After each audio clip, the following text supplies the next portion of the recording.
Hi guys, welcome back to our channel. இன்னைக்கு இந்த வீடியோல நம்ம எதை பத்தி பார்க்க போறோம்னா the life of Rin. மன உறுதி இவ்வளவு பிரகாசிக்கும் போது உடை பிரகாசிக்க கூடாதா? புதிய ரின் வாழ்க்கை இந்த ரின் கிடையாது, நம்ம நருட்டோ சீரிஸ்ல ஒரு ரின் இருப்பாங்க பாத்தீங்களா, அவங்களுடைய வாழ்க்கை வரலாறை பத்தி தான் இந்த வீடியோல பார்க்க போறோம். ரொம்ப நாளுக்கு அப்புறம் நம்ம சேனல்ல லைஃப் ஸ்டோரி வீடியோ போறோம்னு நினைக்கிறேன். ஸோ ஒரு லைக்கை போட்டு உங்களுடைய ஆதரவுகளை கொடுங்க. அண்ட் ஆக்சுவலா இந்த வீடியோ பார்த்தீங்கன்னா நம்ம ரின் பர்த்டே போச்சு பார்த்தீங்களா, அன்னைக்கு வர வேண்டியது, பட் எதிர்பாராத மயிறு அப்படின்னு சொல்லிட்டு ஒரு எதிர்பாராத பிரச்சனை வந்துடுச்சு. ஸோ அதனால தான் பார்த்தீங்கன்னா அன்னைக்கு என்னால் இந்த வீடியோ போட முடியல. சரி ஓகே, ஆரம்பிச்சுட்டோம். அந்த வீடியோ போடாம விடக்கூடாது அப்படின்னு சொல்லிட்டு தான் இன்னைக்கு நான் இந்த வீடியோ போடுறேன். இன்னைக்கு என்ன டேட்டு? 17 வெள்ளிக்கிழமை 4 AM. இந்த டைம்ல தான் நான் கொஞ்சம் ரெக்கார்ட் பண்ணிட்டு இருக்கேன். இந்த வீடியோவை நீங்க எப்போ பார்ப்பீங்க அப்படின்னா வழக்கம் போல ஈவினிங் 6 to 7 அந்த டைமுக்குள்ள தான் பார்ப்பீங்க. எதுக்கு இப்போ நான் தேவையில்லாம பேசிட்டு இருக்கேன் அப்படின்றது உங்களுக்கு தெரிஞ்சிருக்கும்னு நினைக்கிறேன். ஸோ இப்போ ஓரப்ப சம் வீடியோக்குள்ள போயிடலாம். நீங்க பார்க்குறது மால்டோ பாய் சேனல். நான் தான் உங்க மால்டோ பாய்.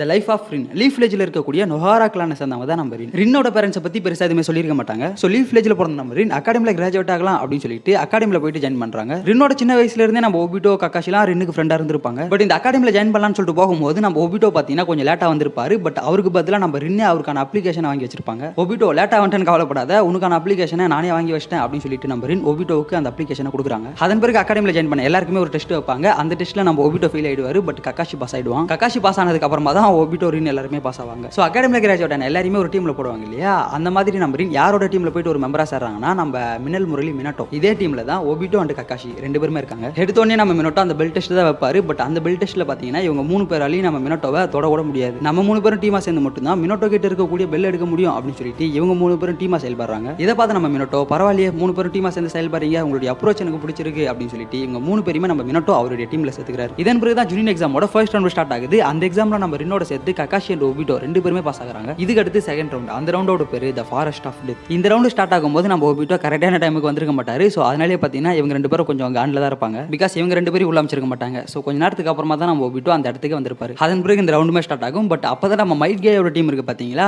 அவங்க இவங்க முன்னாடி வந்துட்டு சேலஞ்சு கூப்பிடுவாங்க. இதை பார்த்து நம்ம ஒபிட்டோ டேய் நீ நான் பழக்காம விட மாட்டேன்டா அப்படின்னு சொல்லிட்டு மைட் கே கூட சண்டைக்கு போவார். பட் அந்த சண்டையில் நம்ம மைட் கே ஒபிட்டோட வாயை உடச்சி ஒபிட்டோவை டிஃபீட் பண்ணுவார். ஒபிட்டோ மைட் கே கூட சண்டைக்கு போனதுக்கு இன்னொரு ரீசனுமே இருக்கு. நம்ம ரின் வேற பக்கத்தில் இருப்பாங்களா, ஒபிட்டோவுக்கு சின்ன வயசுல இருந்தே ரின் மேல ஒரு கண்ணு. ஸோ அவங்க முன்னாடி நம்ம கொஞ்சம் கெத்தா இருக்கணும், மாஸ் காட்டலாம் அப்படின்னு சொல்லிட்டு ஏகப்பட்ட சம்பவங்களை பண்ணுவார். அதில் ஒரு சம்பவம் தான் இது. அதன் பிறகு எப்படியோ கக்காஷியோட டீமே பாஸ் ஆயிடுவாங்க. இந்த எக்ஸாம் முடிஞ்சதுக்கு அப்புறம் வாயில வெத்தல பார்க்க போட்டு கொண்டிருந்த நம்ம ஒபிட்டோ மைட் கே கிட்ட அடி வாங்கினதை நினைச்சோம். ரின் முன்னாடி அசிங்கப்பட்டுட்டுமே ஒரே அசிங்கமா போச்சு குமார் அப்படின்னு சொல்லிட்டு தனியா ஃபீல் பண்ணிட்டு இருப்பாரு. அப்பதான் அந்த இடத்துக்கு வராங்க நம்ம ரின். ஒபிட்டோவோட அடிப்பட்ட மூஞ்சுக்கு சரி காயப்பட்ட மனசுக்கும் சரி ஆறுதலா ஒரு 4 வார்த்தை பேசுறாங்க. டே ஒபிட்டோ, இதெல்லாம் நினைச்சு நீ ஃபீல் பண்ணாதடா, நான் எப்பயுமே உன் கூட தான் இருப்பேன். உனக்கு என்ன தோணுதோ அதை பண்ணு, நீ பண்ற ஒவ்வொரு விஷயத்தையுமே நான் கவனித்து கொண்டு தான் இருக்கிறேன். உன்னால முடியும், உன்னால முடியாதது எதுவுமே இல்லை அப்படி இப்படின்னு சொல்லிட்டு நம்ம ஒபிட்டோவுக்கு ரின் பார்த்தீங்கன்னா ஒரு மோட்டிவேஷன் ஸ்பீச்சை கொடுக்குறாங்க. நம்ம ஒபிட்டோவுக்கு வேற ஆல்ரெடி ரின் மேலே ஒரு கண்ணு இல்லையா, ஸோ ரின்னே வந்து இதை சொல்லும் போது நம்ம ஒபிட்டோவுக்கு இன்னும் கொஞ்சம் மோட்டிவேட் ஆகுது. ஸோ அப்போ நம்ம ஒபிட்டோ பார்த்தீங்கன்னா ரின்னை பார்த்து ஹை பிகம் ஒக்காகே அப்படின்ற டயலாக்லாம் விடுவார். அப்படியே அந்த இடத்துல கட் பண்ணி ஜூனியர் எக்ஸாமோட தேர்ட் ரவுண்டு காமிக்கிறாங்க.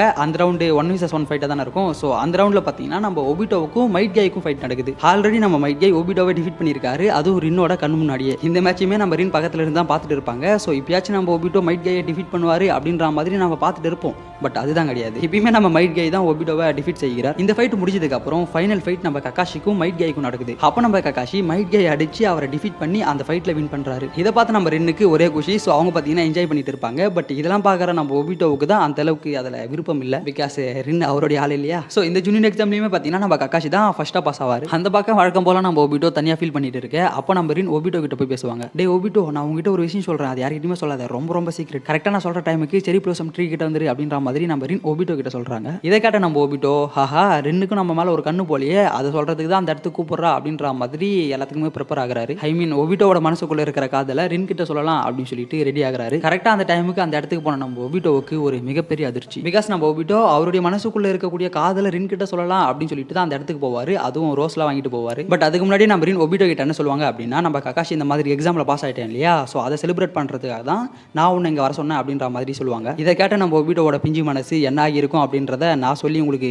தெரிய வேண்டியதில்லை. இதன் பிறகு ஒரு சில நாட்கள் போக நம்ம மினட்டோட டீமுக்கு ஒரு மிஷினை கொடுக்குறாங்க. அதுதான் கண்ணமாப்பட்டியில் கனாவி பிரிட்ஜில் ஏதோ ஒரு பிரச்சனை, அதை போயிட்டு பாருங்க அப்படின்ற மாதிரி ஒரு மிஷினை கொடுக்குறாங்க. அதுக்காக நம்ம மினட்டோட சேர்த்து மினட்டோட டீமில் இருக்கக்கூடிய ரின் ஒபிட்டோ கக்காஷி எல்லாருமே போறாங்க. அதுவும் 2 டீமாக பிரிஞ்சு போவாங்க. நம்ம மினட்டோ மட்டும் தனியாக போவார், இவங்க 3 பேரும் தனியாக போவாங்க. இந்த 3 பேருக்கும் நம்ம கக்காஷி தான் பார்த்தீங்கன்னா ஒரு லீடர், ஐ மீன் லீடர் பொசிஷனில் இருப்பார். இந்த சமயத்தில் தான் இடன் ஸ்டோன் வில்லேஜ் சேர்ந்தவங்க இருக்காங்க பார்த்தீங்களா, அவங்க நம்ம ரின்னை கடத்திட்டு போயிட்டு ரின்னுக்கு ஒரு ஒரு கெஞ்சுட்ஸுவை போடுறாங்க. அதுக்கு காரணம் நம்ம ரின்னை கெஞ்சுட்ஸில் லாக் பண்ணி அவகிட்ட இருந்து ஏதாச்சும் இன்ஃபர்மேஷன்ஸை கேதர் பண்ண முடியுமா அப்படின்ற மாதிரி ட்ரை பண்ணுவாங்க. பட் எதுவுமே நடக்காது. ரின்னை கடத்திட்டு போயிட்டாங்க அப்படின்றத உணர்ந்து நம்ம ஒபிட்டோ அண்ட் கக்காஷி 2 பேருமே ரின்னை காப்பாற்றலாம் அப்படின்னு சொல்லிட்டு வருவாங்க. அப்படி வந்து பார்க்கும்போது நம்ம ரின்னை பார்த்தீங்கன்னா ஒரு குகைக்குள்ள அடைச்சி வச்சிருப்பாங்க. சரி ஓகே, ரின்னை காப்பாற்றிட்டு நம்ம இந்த இடத்த விட்டு தப்பிச்சு போயிடலாம் அப்படின்ற மாதிரி நினைப்பாங்க. பட் அப்போ தான் பார்த்தீங்கன்னா அந்த குகையை சுற்றி இருக்கக்கூடிய அந்த கல்லுலாம் இருக்கும் பார்த்தீங்களா, அது எல்லாமே இடிஞ்சு விழ ஆரம்பிக்குது. அதுலேயும் ஒரு பெரிய கல் நம்ம கக்காஷி மேலே விழ வர அதை பார்த்து நம்ம ஒபிட்டோ கக்காஷி அந்த இடத்த விட்டு தள்ளி விட்டுட்டு ஒபிட்டோ போயிட்டு அதில் மாட்டிப்பாரு. ஸோ அவ்வளோ பெரிய கல்லில் மாட்டிக்கொண்ட நம்ம ஒபிட்டோ சாகும் தருவாயில் இருப்பார். இந்த சமயத்தில் தான் நம்ம ஒபிட்டோ அவர்கிட்ட இருக்கக்கூடிய ஒரு பக்கம் ஷரிங்கன்னா நம்ம கக்காஷி கிட்டேயுமே கொடுப்பாரு. பட் சாகர் நிலைமையில் இருந்த ஒபிட்டோவை பார்த்து கக்காஷியும் சரி ரெண்டுங்க சரி பயங்கரமாக ஃபீல் பண்ணுவாங்க. ஒரு கட்டத்துக்கு மேலே இவங்க 2 பேரும் அந்த இடத்துல இருந்தால் மிச்சம் இருக்கக்கூடிய கல் எல்லாமே இவங்க மேலே விழுந்து இவங்களுமே சாகிறதுக்கான பாசிபிலிட்டிஸ் நிறைய இருக்கு அப்படின்றதுனால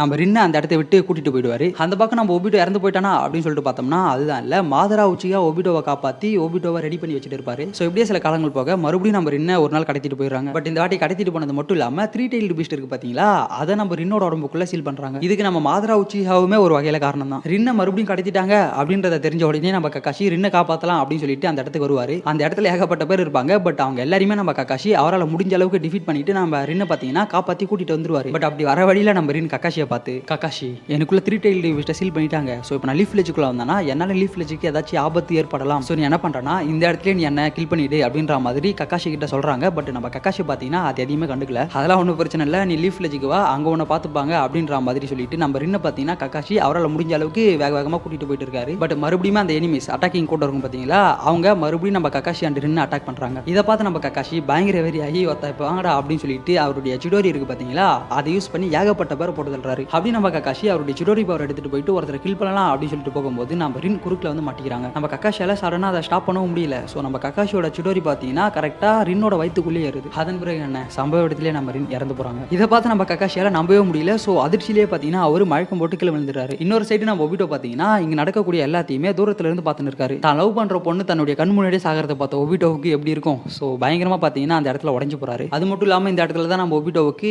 எம்எஸ்மே அவேக் ஆகும். பயங்கர வெறியில இருந்து நம்ம ஒபிட்டோ அந்த இடத்துக்கு போயிட்டு அங்க இருக்கக்கூடிய எல்லாரையுமே போட்டு தள்ளுறாரு. கடைசியா நம்ம ரின்னையுமே கட்டி பிடிச்சி கதறி கதறி அழுவாரு. ஸோ இந்த இடத்துல நம்ம ரின் சாகிறதோட அவங்களுடைய ஸ்டோரி ஃபுல்லாகவே முடிஞ்சிருக்கும். இதுக்கு அடுத்து லாஸ்ட்டாக 4th கிரேட் நிஞ்சா வரப்போ நம்ம ஒபிட்டோ இறந்து போவார் பார்த்தீங்களா. ஸோ அப்படி இறந்து போனால் நம்ம ஒபிட்டோ ரின் கூட போயிட்டு சந்தோஷமா இருக்கிற மாதிரி காமிச்சு முடிப்பாங்க. அந்த சீன் பார்க்கறதுக்கு நல்லாவே இருந்திருக்கும்.